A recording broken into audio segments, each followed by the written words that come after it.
I'm Marty Cohn, and welcome to episode 25 of PR Benefits, a show that explores the role of public relations in the COVID-19 era. I've been a PR practitioner for over 45 years, helping a wide array of organizations successfully communicate their messages to targeted audiences. I mistakenly thought that 9/11 would be the watershed event in my lifetime. The communicating in the aftermath of that tragic event was challenging. Then came the global economic downturn in 2008 with more lessons in crisis communications. However, 12 years later, we have the coronavirus pandemic, and new challenges in uncharted waters have emerged. My guest today is Tom Garrity, President and CEO of the Garrity Group Public Relations in Albuquerque, New Mexico. Let me tell you about Tom. As I mentioned, he's president of the Garrity Group Public Relations since 1997. Previously, he was superintendent of advancement, chief of staff at Albuquerque Public Schools, vice president of communications for the Albuquerque Convention and Visitors Bureau, and a reporter. Since 2011, his firm issues the Garrity Perception Survey, affectionately called GPS, an annual survey that measures who New Mexico residents trust, which industries are favorable, and how residents access news and information. Welcome, Tom. Thank you so much, Marty. What a fantastic intro and what a great program too. It's my honor to be on episode number 25. I think that's just simply amazing. Well, it's really a lot of fun, Tom, but I got to tell you, I feel somewhat like a stalker because I Google my guests to try and find out, a little bit about them. But one thing that was missing from your background is, how did you get started in public relations? Yeah, that's a great question. And it's one that often we forget what our origins are at times. So mine, when I went to school in Fort Worth at TCU, one of the things I was just focused on was media. And so I started a 10-year career in the news media, working in a variety of different markets, whether it be Billings, Montana, Dallas, Fort Worth, Houston, Miami, and then eventually in Albuquerque. And I worked a variety of roles as well, but I always enjoyed being able to share people's stories, being a storyteller, if you will, through the news media. So after 10 years and accomplishing all the things that I wanted to accomplish in the news media, I started to take a look at, other areas that I might be able to also be a storyteller. And so one of those just ended up being a storyteller for, different entities in the tourism world. And so that's what really kind of opened up the doors at the Albuquerque Convention and Visitors Bureau. That, and I think about 10 years of media burnout. And so, I just, from that, I just really started my public relations career. Really kind of made that first connection with the Albuquerque International Balloon Fiesta, which is a very long-term, client of the firm's now. And so it's really kind of that natural media transition that I find that not a lot of folks in the media are able to successfully navigate. I agree, but I'm glad that you came over to the dark side after being a reporter. But I'm going to take you back in time. Let's go back, 8 months. What are some of the highlights of your pre-COVID-19 career? My highlights of my pre-COVID-19 career would pretty much include, obviously my Emmy Award-winning work as a broadcaster, news broadcaster in the world of public relations.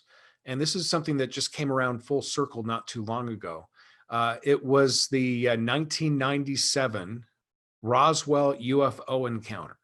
And the firm had just started literally July 1st, and July 4th was the first or the 50th event. And so the Department of Tourism gave us a call and said, hey, we need some help coordinating national media and international media down in Roswell. And so ended up going down there and really, setting up a media center, as a part of the Garrity group, and really helped to tell that story and brand Roswell as a UFO destination. The reason it comes around full circle is I was on the phone on behalf of a client earlier this week, and with the editor-in-chief for the Guinness World Records. And we were working on a world record attempt and getting that certified.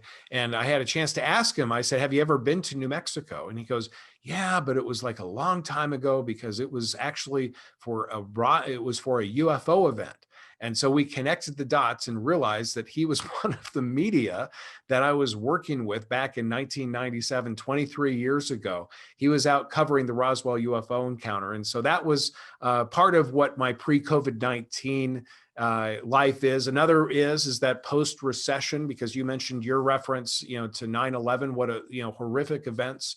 And we all thought, you were right, that, those events were going to, really kind of be the only major event in our lifetime. And then very much a significant event. And then we had the recession in 2008, which really kind of put the firm in a unique place, because prior to that, in addition to doing tourism, we were doing a lot of fast casual restaurants in the Western US. So Krispy Kreme, Corner Bakery, Denny's. And so all that business basically evaporated. And so we were faced with, how do we create a brand, or how do we reinforce our brand in a market that's no longer there? And so we looked at all the things that we decided that we really loved about our work. And number one was where we lived. And so, we knew that we wanted our focus to be a geographic vertical.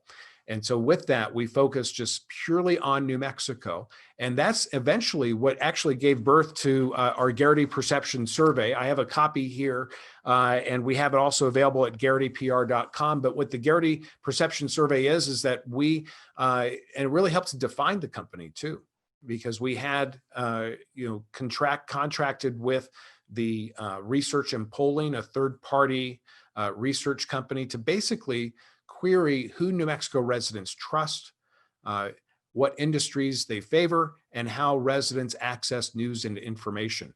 And the reason we wanted to invest so much money in research, we've done it now, we have 10 years worth of data where we're able to track how New Mexico residents think, feel, and act in those particular areas.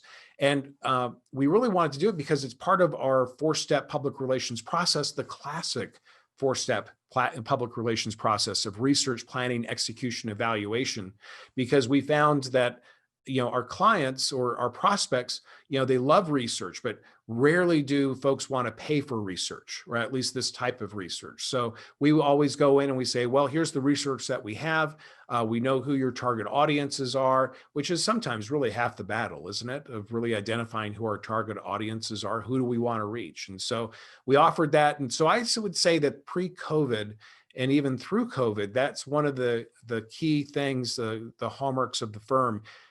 It's all about one beggar showing another beggar where to get food, and that's a part of that process for us. All right, so now let's segue into COVID. What are you doing for your clients during COVID? Well, we have a variety of clients who are are basically not doing much outreach for now, because there's just not a whole lot of business for them. And that's as a result of some of the public health orders that were established here by the governor of New Mexico to, help slow the spread of COVID-19. But, we're really becoming more problem solvers more than anything else. A couple of examples.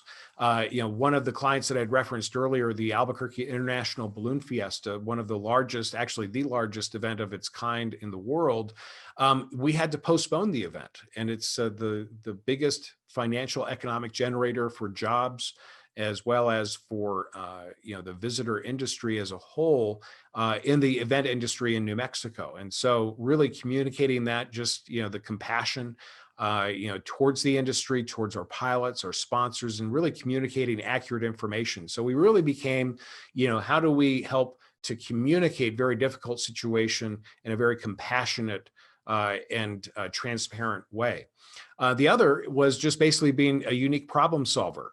One of our clients that we have a chance to work with is the New Mexico Chili Association. New Mexico is known for chili, green chili specifically, kind of like, parts of the Northeast are known for everything from milk and cheese and syrup. This is our kind of equivalent of that. And so one of our clients would stage an annual Great New Mexico Chili Taste Off. And it would be in the middle of New Mexico in a town called Socorro. And it was a great event last year because we were able to bring in chili growers from around New Mexico. We were able to have a taste off. Well, because of public health orders, we weren't able to do that this year because no public gatherings were allowed, still aren't. And so what we did was we brainstormed some different ideas. We looked at what was open, and what was opened included the growers markets, our farmers markets. And so after some brainstorming, what transpired was actually the Great New Mexico Chili Taste Off tasting kit. And so we actually created this with the client, a high quality kit that we just gave out for free at different growers markets around New Mexico. So they were able to get their message out about supporting New Mexico farmers.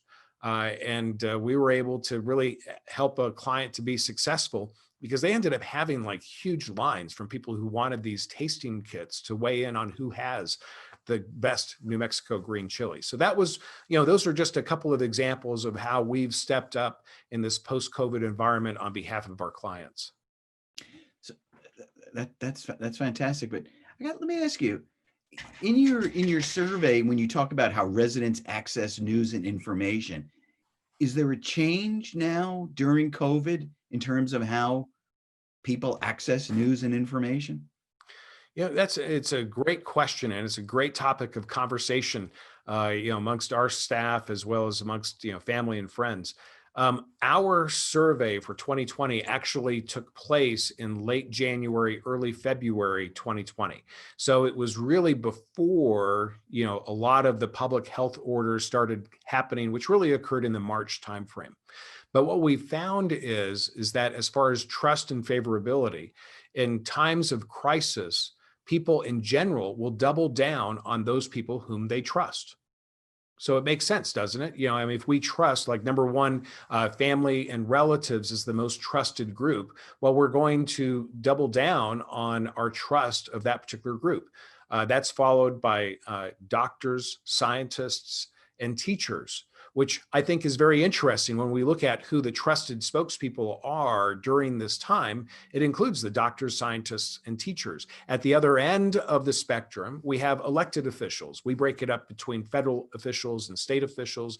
This is not a political statement. It's just research that we have with a 95% level of confidence that, people just do not trust or have a high level of trust, actually very low, in elected officials, whether that's federal officials or state officials. So, and yet we see many times that those are the people who are carrying the message in lieu of the scientists and the doctors, right? We're seeing the scientists and doctors in some ways, but not as much as we're seeing more of the elected officials. But when it comes to media consumption, New Mexico, what we've seen, because our focus is just purely New Mexico, is that we have seen that the traditional media, television, newspaper, radio, still remains, predominant as the number one way to access news and information. We have the digital media of online news sites. We also have blogs and social media. They are starting to creep up. In fact, internet news sites are still, it's number two as far as the most trusted or the most accessed news and information portals. So we have television news, internet news sites, radio, newspaper. Then we have social media and then online blogs in that order of how people access it. But what we found is do people trust it? And, we find that while people are, might access social media a lot, they don't necessarily trust what they see on social media. And so, just because people are accessing something doesn't mean that they're going to believe everything they see. Sometimes there's just entertainment value. And so, while we have been seeing a slow shift in those areas, I think those people who were relying on television news before the crisis are still relying on television news as a resource, as well as those who relied, hopefully not many people, rely on social media as a news source. Hopefully they're not relying on social media as a news source, unless it's from a reputable source of something being retweeted, whether it be from the Wall Street Journal, New York Times, Albuquerque Journal, somebody with an editorial process. So among the things, so I'm a consumer, and I'm actually believing that we're going to get out of this. We are going to emerge from COVID-19. So what do you think will be the role of public relations as we emerge from COVID-19? I think as public relations practitioners, as you and I are, we have the level of responsibility, the burden of responsibility, I think, is so much higher today because, oftentimes our clients have tunnel vision. And as they should, they should be focusing on their bottom line, and they bring us in to provide that broader picture.